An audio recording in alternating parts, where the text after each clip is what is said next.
କାଠ କରଞ୍ଜିଆରୁ କବିତ୍ରା ମହା ହାତୀପଲ ନଷ୍ଟ କରୁଛନ୍ତି ଏକର ଏକର ଧାନ କ୍ଷେତ। ମୁଣ୍ଡରେ ହାତ ଦେଇ ବସିଛନ୍ତି ଚାଷୀମାନେ।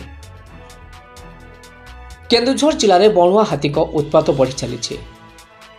29 ଟିକିଆ ହାତୀପଲ ରାଜବନ୍ଧ ତୋଟା ସାହି ପଟରୁ ଆସି ହର୍ଷପୁର ବାଲିଦାଣ୍ଡ ସାହିରେ ଗୁଡୁ ନାୟକ ଘର ଭାଙ୍ଗୁଥିବା ସମୟରେ ସ୍ଥାନୀୟ ଲୋକ ପାଟିତୁଣ୍ଡ କରିବାରୁ ରେଲୱେ ଫାଟକ ପାର ହୋଇ ହର୍ଷପୁର ଆମ୍ବତୋଟା ଦେଇ ଧାନ କ୍ଷେତରେ ପଶି ଧାନ ଫସଲ ଖାଇବା ସହିତ ମାଡ଼ି ଦଳି ଏକର ଏକର ଧାନ କ୍ଷେତ ନଷ୍ଟ କରି ପକାଇଥିବାର ସୂଚନା ମିଳିଛି।